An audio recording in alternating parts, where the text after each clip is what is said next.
आइए मेरे प्यारे भाइयों, आप सबका हमारे इस चैनल में स्वागत है। आइए आज हम आप सबको एक सच्ची घटना की ओर लेके चलते हैं और उस घटना का नाम है डाकू अंगुलीमाल की सच्ची कहानी। आप लोगों ने बहुत सुना होगा, लेकिन ये नहीं सुना होगा जो आज मैं आप सबसे बात करने वाला हूँ। डाकू अंगुलीमाल के बचपन का नाम अहिंसक था, जो कि राजा प्रसेनजीत कौशल नरेश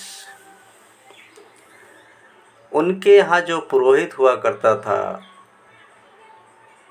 अहिंसक उसका पुत्र था। अहिंसक बहुत ही खूबसूरत था। धीरे धीरे बड़ा हुआ और उसके पिता ने उसको गुरुकुल में पढ़ने के लिए भेजा और वो पढ़ने में बहुत ही होशियार था, बहुत ही होनहार था और सभी शिष्यों में अग्रिम था और ताकतवर भी था। और उसके गुरु जो थे, सबसे प्रिय शिष्य था और गुरु माता भी उससे बहुत ही प्रिय था।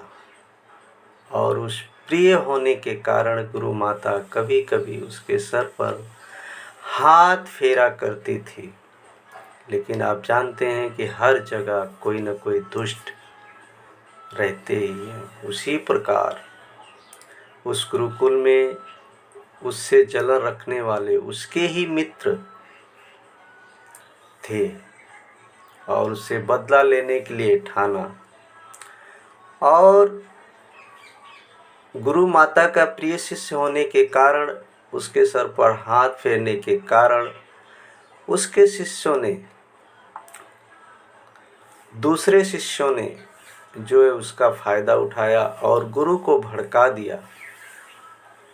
और गुरु भी अहिंसक से बहुत ही प्रेम करते थे, लेकिन वो भी अनेक शिष्यों के बातों में आ गए और अहिंसक से बदला लेने के लिए ठान लिया। धीरे धीरे समय बीतता गया और अहिंसक की शिक्षा पूर्ण हो गई। तो उस समय एक परंपरा हुआ करती थी कि शिष्य जो है अपने गुरुओं को गुरु दक्षिणा दिया करता था। अहिंसक भी अपने गुरु के पास दक्षिणा देने के लिए गया तो गुरु के जो मन में क्रोध था, जो क्रोध की अग्नि जल रही थी, उसके कारण अहिंसक से कहा कि जाओ मेरे लिए सहस्त्र, मतलब 1000 लोगों का सर काट करके लेके आओ, यही हमारी गुरु दक्षिणा होगी। अहिंसक जो बहुत अच्छा व्यक्ति था या अच्छा शिष्य था, वो सोच विचार में पड़ा, लेकिन गुरु की आज्ञा होने के कारण वो गया जंगलों में, लोगों का सर काटने लगा। कई लोगों का सर भी काटा और इकट्ठा किया, लेकिन वो भूल जाता था कहाँ पे सर रखा हुआ है। इसी प्रकार वो, उसके मन में एक सुझाव आया और वो जो है मनुष्यों का जिसको मारता उसकी उंगली काटता और उसके माला अपने गले में पहनना चालू किया। तो धीरे धीरे उसके गले में उंगली की माला दिखने लगी। तो उसका नाम उसी समय अंगुलीमाल पड़ गया। उससे पहले उसका नाम अहिंसक था और उसने 999 लोगों का सर काट भी डाला और गले में उंगलियों की माला पिरो करके उसने पहन लिया। लास्ट में मतलब 999 को मारने के बाद जो उसकी माता उससे मिलने के लिए जाया करती थी, वो भी फिर डरने लगी, कहीं अगला नंबर मेरा ना हो। लेकिन उस समय एक ऐसी घटना घटती है कि भगवान बुद्ध भी कौशल नरेश की नगरी में भिक्षा मांगने के लिए पहुंचते हैं एक गांव में, और उस गांव में देखते हैं तो सारे लोग अपने दरवाजे बंद किए हुए हैं।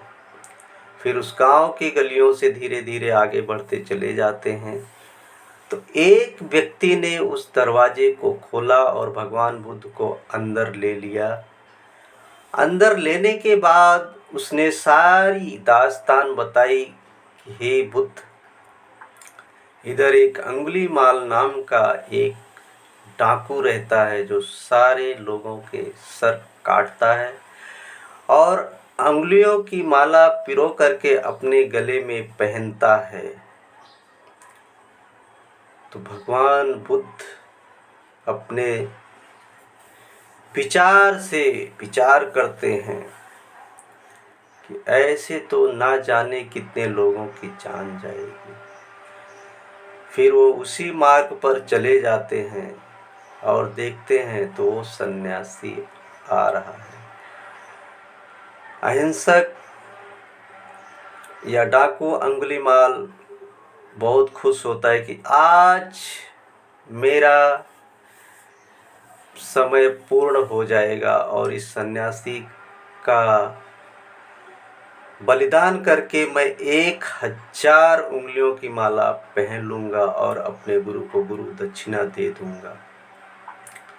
लेकिन भगवान बुद्ध और अंगुलीमाल के बीच संवाद होता है, बातचीत होती है। आज हम इसको यहीं पे समाप्त करते हैं। फिर आगे के एपिसोड में हम आप सबसे फिर बात करेंगे भगवान बुद्ध और अंगुलीमाल के बीच क्या बातें हुई। यदि आप सबको ये मेरा चैनल पसंद आया हो तो आप सब शेयर करें, लाइक करें, सब्सक्राइब करें और मुझे प्रत्युत्तर दें ताकि मैं समझ सकूं और आगे कहानी और अच्छे से बनाऊं। धन्यवाद।